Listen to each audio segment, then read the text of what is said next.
서울 한복판 쓰레기 봉투를 뒤지는 72세 할아버지 알고 보니 자식 셋 다 대기업 다닌답니다. 65세 이상 인구가 1,000만 명을 넘었는데 지금도 하루 한 끼를 걱정하는 노인이 이렇게 많습니다. 여러분, 혹시 요즘 들어 자꾸 피곤하고 마음까지 허전하다고 느끼신 적 있으신가요? 퇴직은 했는데 통장은 텅 비고 자식에게 손 내밀기엔 자존심이 허락하지 않는 분들. 그래도 내가 키운 자식이니까 언젠간 돌아보겠지 하고 기대해 보셨다면 오늘 영상은 꼭 끝까지 봐주셔야 합니다. 요즘 뉴스 보셨나요? 전라북도 한 지자체에선 65세 이상 인구 비율이 무려 40%를 넘었다고 합니다. 대한민국 전체로 봐도 올해 드디어 65세 이상이 20%를 넘으며 초고령 사회에 들어섰죠. 그런데 문제는 지금부터입니다. 자식도, 정부도, 어느 누구도 여러분의 노후를 책임져 주지 않습니다. 과거엔 정년 퇴직 후 몇 년 살다 돌아가셨지만 지금은 은퇴 후 30년을 더 살아야 하는 시대? 준비되지 않았다면 길게는 1만 일 넘게 남은 노후가 고통이 될 수도 있습니다. 오늘 영상에서는 왜 말초 세대, 샌드위치 세대라 불리는 우리의 세대가 지금 가장 위험한지, 그리고 그 절망 속에서 어떻게 다시 희망의 끈을 붙잡을 수 있는지 현실적인 방법까지 짚어보겠습니다. 끝까지 안 보면 나중에 그때 들었어야 했는데 하고 무릎 치실지도 모릅니다.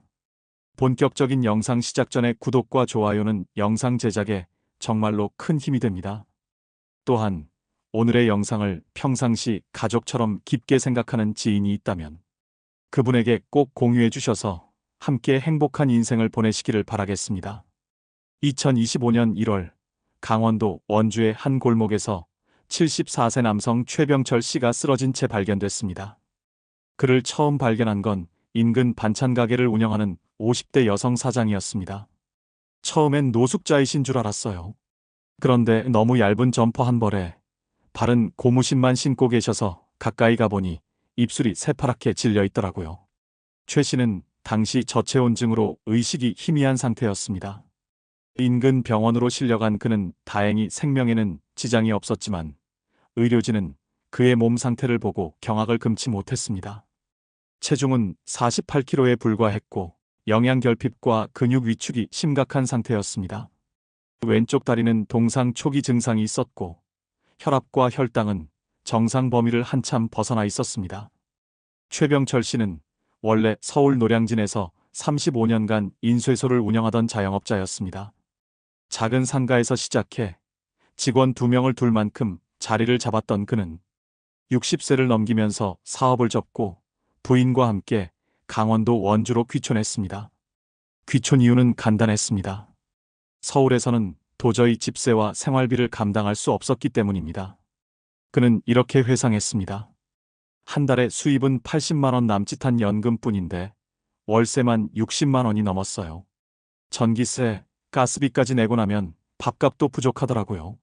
결국 서울을 떠나 원주 외곽의 8평짜리 주택으로 이사한 그는 그곳에서 소일거리라도 하며 조용한 노후를 보내고자 했습니다. 하지만 현실은 예상보다 훨씬 가혹했습니다. 그의 부인은 3년 전 당뇨 합병증으로 먼저 세상을 떠났고 두 자녀는 서울에 살고 있었지만 연락은 거의 없었습니다. 딸은 싱글맘으로 새 아이를 키우느라 경제적으로 여유가 없었고 아들은 몇 년 전 투자 실패로 신용불량자가 된 뒤 사실상 행방이 끊긴 상태였습니다. 전화 한 통 하는 것도 부담인 세상이 됐죠. 괜히 자식들한테 미안하더라고요. 나 때문에 더 힘들까봐. 최 씨는 자식이 있는 고령자라는 이유로 기초생활수급 대상에서 제외되었고 매달 받는 국민연금 81만 원이 유일한 수입이었습니다. 그나마 한동안은 동네 경로당에서 제공하는 점심 식사를 통해 하루 한 끼를 해결할 수 있었지만 2024년 하반기부터 복지 예산 삭감으로 인해 운영이 주 3회로 줄어들면서 그는 주말이나 공휴일에는 끼니를 거르는 날이 더 많아졌습니다. 그러다 보니 점점 기운이 빠지고 바깥 출입도 꺼리게 되었으며 올해 초에는 일주일 넘게 제대로 된 식사를 하지 못해 결국 길가에 쓰러지고 말았던 것입니다. 그의 집을 찾은 지역 복지사는 실내 온도가 섭씨 7도에 불과했다고 전했습니다. 보일러는 몇 달째 꺼진 상태였고 냉장고 안엔 유통기한 지난 두부 한 모, 깍두기 반찬통 하나가 전부였습니다. 보일러 기름값이 부담돼서 아예 전기를 조금씩만 쓰며 버티셨던 거예요. 세탁은 냇가에서 하고 겨울에는 양말을 더 씻는 대신 비닐봉지를 감아서 버티셨더라고요. 최 씨는 퇴원 후 다시 그 집으로 돌아갔지만 의료비 청구로 연금의 30%가 차감되었고 월세가 체납된 상태라 집주인과의 갈등도 시작되었습니다. 예전엔 그래도 내가 자식들 대학까지 보냈다는 자부심이 있었는데 지금은 내가 왜 이렇게까지 살아야 하나 싶을 때가 많아요. 이웃의 도움으로 복지센터에 신청을 넣었지만 자녀가 존재함이라는 이유로 또다시 복지 사각지대에 놓였고 주민센터에서는 자녀에게 부양 능력이 없다는 소명 자료를 더 제출해야 한다며 절차를 지연시켰습니다. 최 씨는 말없이 고개를 떨궜습니다. 사람들 눈엔 내가 무능해서 이렇게 된 거라 생각하겠죠. 하지만 저처럼 준비 없이 늙는 사람, 이제 진짜 많아질 겁니다. 그의 사례는 단지 한 사람의 고통이 아닙니다. 2025년 현재 한국에는 최 씨처럼 자식은 있지만 도움을 받지 못하고 연금만으로는 생존조차 어려운 고령자가 수십만 명에 달합니다. 정부는 초고령 사회에 대비해 각종 지원책을 쏟아내고 있지만 기초생활보장제도, 주거지원, 의료지원 대부분이 가족 부양 책임을 전제로 설계되어 있어 자식과 관계가 단절되었거나 실질적 부양이 이루어지지 않는 고령층은 제도 밖에서 고립되고 있습니다. 겨울은 누구에게나 춥지만 준비되지 않은 노년에게는 생존을 위협하는 계절입니다. 죽지 못해 사는 노후, 은퇴 후 지옥이 시작됐다는 말은 더 이상 과장도 특수한 사례도 아닙니다. 지금 이 순간에도 최 씨와 같은 노인들이 서울의 골목, 전주의 산자락, 포항의 바닷가에서 혼자 춥고 긴 겨울을 견디고 있습니다. 어떠신가요? 아직도 위의 사례가 본인과는 절대로 상관없다고 생각하시나요? 그렇다면 더욱 공감할 수 있는 사례 내용을 한 가지 소개해드리겠습니다. 경기도 구리시의 한 오래된 반지하 방, 습기가 차고 곰팡내가 스며든 그곳에 올해 66세가 된 윤성기 씨는 하루 대부분을 전등도 켜지 않은 채 가만히 앉아 보냅니다. 한때 중견 제조업체의 부장이었던 그는 20년 전만 해도 서울 강동구의 30평대 아파트를 소유한 중산층이었습니다. 부인과 두 자녀, 그리고 노모까지 부양하며 성실하게 살아온 그는 퇴직 이후에도 내 인생은 실패하지 않았다는 자부심을 품고 있었습니다. 윤 씨가 퇴직한 건 만 60세가 되던 2019년. 회사는 오랜 근속을 이유로 2억 7천만 원의 퇴직금을 지급했고 그 외에도 주식 적립금과 보험 해약금 등을 합치면 퇴직 당시 윤 씨가 손에 쥔 자산은 약 9억 8천만 원에 달했습니다. 하지만 불행은 그때부터 시작되었습니다. 첫 번째 실수는 사람을 믿은 것이었습니다. 윤 씨는 함께 교회에 다니던 지인의 권유로 지식산업센터 투자에 관심을 가지게 됩니다. 지인은 말했다고 합니다. 중소기업들이 몰리는 지역이라 수익률이 연 9% 이상이에요. 정부 정책도 있고 위험 없습니다. 요즘 퇴직자들 이걸로 연금 만듭니다. 자세한 설명서도 구체적인 임대 조건도 없었지만 지인을 믿었고 결국 그 자리에서 2억 5천만 원을 송금했습니다. 이후 2년간 한 푼의 수익도 없었습니다. 세입자는커녕 전기조차 들어오지 않는 비어있는 건물 앞에서 윤 씨는 몇 번이고 중개업체에 전화했지만 답은 늘 같았습니다. 요즘 경기가 안 좋아서요. 조금만 더 기다려보시죠. 결국 그 건물은 경매에 넘어갔고 투자금 전액을 잃었습니다. 그의 손에 남은 건 빈 통장과 사기당했다는 자괴감뿐이었습니다. 두 번째 실수는 자식에게 너무 많은 걸 준 것이었습니다. 윤 씨는 큰딸의 결혼을 앞두고 예단과 전세자금으로 1억 2천만 원을 지원했습니다. 작은 아들은 창업을 한다며 8천만 원을 요청했고 아빠, 마지막 기회야. 이번엔 정말 열심히 해볼게라는 말에 넘어가 사실상 그에게 전 재산의 절반 이상을 건넸습니다. 하지만 아들의 카페 창업은 1년도 못 가 문을 닫았고 큰딸 부부는 이혼하며 연락을 끊었습니다. 그는 말합니다. 그때는 내가 뭔가 해줄 수 있다는 게 좋았어요. 내가 아버지니까 마지막까지 도와주고 싶었고요. 하지만 지금은 가족과의 관계도 경제적 기반도 모두 사라졌습니다. 2023년 윤 씨는 아내와도 이혼했습니다. 생활비 문제로 다툼이 잦았고 심리적으로 지쳐있던 두 사람은 결국 각자의 길을 선택했습니다. 집은 아내 명의로 되어 있었기에 윤 씨는 집을 나와 보증금 200만 원에 월세 28만 원짜리 반지하 방으로 들어갔습니다. 문제는 건강이었습니다. 스트레스와 저체온, 영양 결핍으로 면역력이 떨어지면서 그는 대상포진과 요로 감염, 고혈압 합병증까지 겹쳐 2024년 하반기에는 병원에 5차례나 입원하게 됩니다. 응급실에 실려갈 때마다 누가 대신 와줬으면 했어요. 하지만 연락할 가족이 없더라고요. 그게 제일 서럽더라고요. 현재 윤 씨는 국민연금으로 한 달에 86만 원을 수령하지만 병원비, 약가, 월세를 빼면 남는 돈은 10만 원도 채 되지 않습니다. 식사는 하루에 한 끼, 저녁 6시쯤 슈퍼에서 파는 할인 반찬이나 시장 폐기 야채를 모아 끓인 죽으로 해결합니다. 겨울철엔 전기장판 대신 두꺼운 이불을 덮고 하루 종일 웅크리고 지냅니다. 가장 안타까운 건 윤 씨가 기초생활수급 대상이 아니라는 점입니다. 두 자녀가 모두 주민등록상 살아있고 별도의 소득이 있다는 이유로 그는 자녀의 부양 가능성이 있다는 전제하에 복지 대상에서 제외된 상태입니다. 자식이 있으면 뭐합니까? 도움은커녕 명절 인사 한마디도 없는데요. 그는 더 이상 행정기관을 찾지 않습니다. 소명자료, 가족관계 증명서, 각종 상담을 받아도 결과는 늘 같았기 때문입니다. 그는 스스로를 인생의 오답노트라고 부릅니다.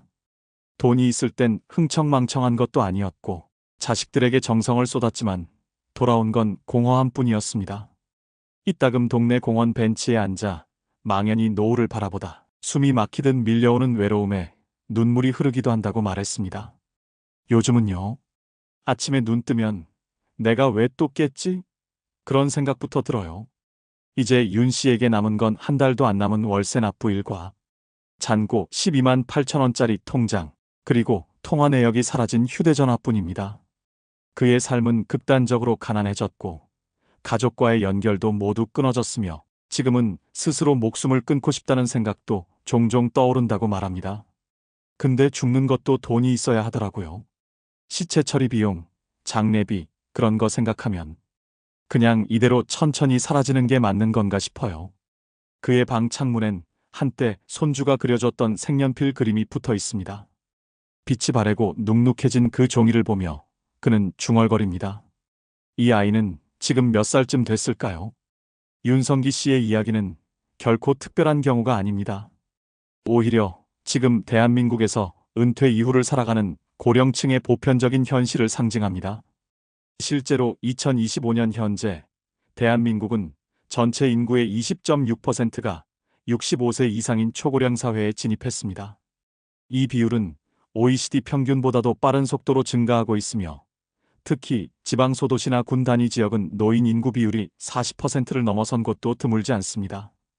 그런데 정작 은퇴 시점은 여전히 60세 전후에 머물러 있고 국민연금 수령은 빠르면 63세부터 시작되며 금액도 평균 70만 원에서 80만 원 수준에 그칩니다.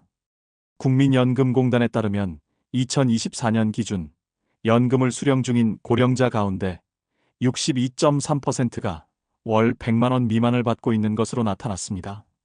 그 중에서도 80만 원 이하를 받는 고령자가 전체의 절반이 넘는 54.7%에 달하며 30만 원 미만 수령자도 8%를 차지하고 있습니다. 게다가 연금 수령자의 약 65%는 연금 외에 별도 소득이 없다고 답해 연금이 사실상 유일한 생계수단이라는 점을 보여줍니다. 문제는 단순히 금액의 문제가 아니라 제도의 구조에도 있습니다. 현재 우리나라 기초생활보장제도는 부양의무자 기준을 전제로 하고 있습니다. 즉, 자녀나 배우자가 일정 수준 이상의 소득이나 자산을 보유하고 있다면 실제로 부양을 받지 않더라도 복지 대상에서 제외되는 구조입니다. 보건복지부가 2023년에 발표한 자료에 따르면 자녀가 있다는 이유로 복지 대상에서 제외된 고령자는 약 17만 명에 이르는 것으로 추산되며 이들은 대부분 연금이나 자산이 부족한 상태임에도 불구하고 제도 밖에 방치되어 있는 상태입니다. 전국의 지자체 복지센터나 노인복지관에 접수된 민원 중 상당수가 자녀와 연락이 끊겼다. 실제로 도움을 받지 못하고 있다는 내용이었지만 현실에서 이를 입증하기란 매우 어렵고 시간도 오래 걸리며 절차도 복잡한 것이 현실입니다. 전문가들은 이를 사각지대의 고령빈곤이라고 부릅니다. 가족이 있다는 이유로 복지를 배제하면서도 실제로 가족과의 유대가 단절된 고령자들은 아무런 보호장치 없이 생활고에 내몰리게 되는 것입니다. 한국보건사회연구원에 따르면 2024년 기준 우리나라 65세 이상 고령자 중 1인 가구 비율은 23.1%로 전체 노인 가구의 4분의 1에 육박하고 있습니다. 특히 남성 고령자의 경우 배우자의 사망이나 이혼 이후 빠르게 고립되고 사회적 관계망이 단절되는 비율이 높아 건강 악화와 심리적 우울감, 자살률로 직결되는 경우가 많습니다. 통계청이 발표한 2023년 고령자 실태 조사에서는 전체 65세 이상 노인의 44.6%가 경제적 이유로 일을 계속하고 있다고 답했으며 그중 절반 이상이 하루 8시간 이상을 일하며 최저임금에도 미치지 않는 수입을 벌고 있는 것으로 나타났습니다. 특히 비정규직, 단기 일자리, 고강도 단순 노동 비율이 높아 건강상 문제와 맞물려 돌이킬 수 없는 상황으로 이어지는 사례가 늘고 있습니다. 대한노년의학회는 이를 장수 리스크의 사회적 전염이라 지적하며 단순히 오래 사는 것이 축복이 아니라 준비되지 않은 장수가 재앙이 되는 시대에 진입했다고 평가했습니다. 이들은 고령자의 생활고와 심리적 절망감이 이제는 국가적 문제이자 사회적 재난의 전조라고 진단하고 있습니다. 이처럼 윤성기 씨처럼 준비되지 않은 노후는 단순한 불편함이 아닌 생존의 위기로 이어질 수 있습니다. 그렇다면 우리는 어떻게 이 현실을 극복해 나가야 할까요? 전문가들은 먼저 노후를 위한 경제적 자립보다 우선시되어야 할 것은 정보의 접근이라고 말합니다. 많은 고령자들이 정부나 지자체에서 운영 중인 다양한 프로그램과 혜택에 대해 제대로 알지 못하거나 신청 방법이 복잡해 참여하지 못하는 경우가 많기 때문입니다. 실제로 서울시를 비롯한 주요 지자체에서는 고령자들을 위한 맞춤형 기초생활 지원 프로그램을 운영 중입니다. 예를 들어 서울 동작구는 70세 이상 독거노인을 대상으로 주 2회 반찬 배달과 안부 확인을 병행하는 든든한 이웃 돌봄 사업을 실시하고 있으며 부산시의 경우 노인 맞춤 돌봄 서비스를 통해 일상생활이 어려운 고령자에게 직접 돌봄 매니저가 파견되어 식사 준비, 청소, 병원 동행 등을 지원합니다.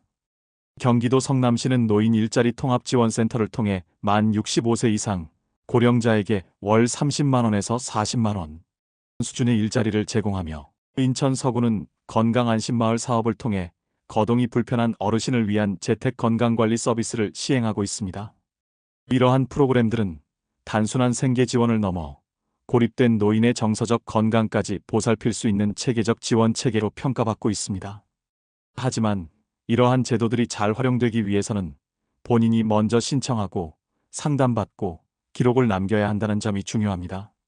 실제로 복지 사각지대에 놓인 노인 중 다수는 자식이 있으면 못 받는 거 아닌가요? 이런 건 진짜 가난한 사람만 신청하는 거죠? 라고 오해하며 아예 포기해버리는 경우가 많습니다.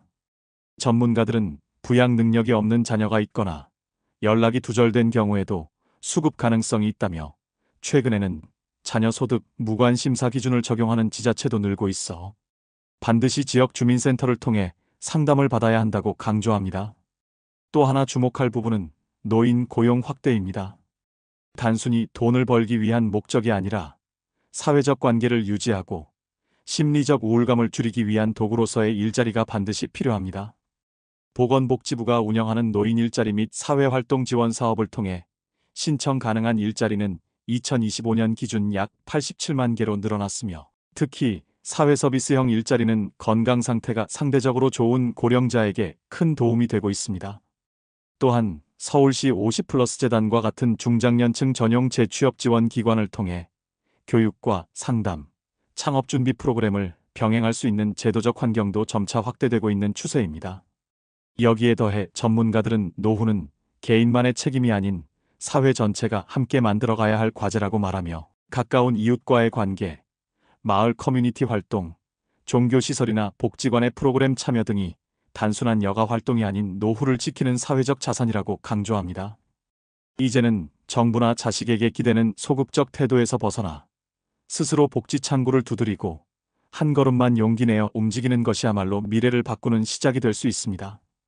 결국 변화는 제도보다 빠르게 다가오는 현실 속에서 내가 나를 구할 수 있는 최소한의 실천에서 비롯된다는 사실 잊지 않으셨으면 합니다. 바람은 기억을 안고 불고 눈물은 기억을 안고 흐른다. 여러분, 우리가 젊었을 땐 누구보다도 열심히 살았습니다. 새벽같이 출근해 가족을 먹여 살리고 아이들이 잘 되길 바라며 자신을 뒤로 밀어왔죠.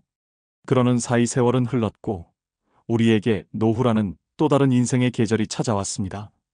하지만 그 계절은 생각보다 춥고 길었습니다. 기댈 자식은 멀어지고 남겨진 집은 작아졌고 어깨에 쌓인 시간은 무거워졌습니다. 오늘 이야기 속 윤성기 씨처럼 누구에게도 쉽게 말하지 못하는 고단함을 가슴에 묻고 하루하루를 견디는 분들이 얼마나 많을까요? 부양의무자 제도라는 이름 아래 복지에서 소외되고 평생 모은 퇴직금과 자식 사랑으로 모든 걸 내어준 끝에 반지하의 어둠 속에서 내가 왜 이렇게까지 살아야 하나라는 물음을 품은 분들. 그분들의 외로움은 결코 낯설지 않습니다. 왜냐하면 그건 곧 우리의 이야기이기 때문입니다. 하지만 여러분, 인생의 끝은 아직 쓰여지지 않았습니다. 우리는 여전히 선택할 수 있고 지금 이 순간부터라도 삶의 방향을 바꿀 수 있습니다. 아무도 우리를 대신해 울어주지 않지만 우리가 서로의 아픔을 이해하고 손을 맞잡는다면 이 노후라는 시간도 결코 외롭지 않을 수 있습니다. 혼자가 아닙니다. 여기 이 영상을 보고 계신 모든 분들이 함께 나누는 공감, 그 하나만으로도 우리는 다시 일어설 수 있습니다. 여러분의 오늘이 조금 힘들더라도 내일은 더 따뜻할 수 있기를 진심으로 기도합니다. 그리고 그 내일을 위해 지금부터 우리가 작은 변화의 걸음을 내딛는다면 그걸로 충분합니다. 우리의 노후가 후회가 아니라 조금은 늦었지만 회복으로 기억될 수 있도록 저는 오늘도 이 이야기를 전합니다. 감사합니다.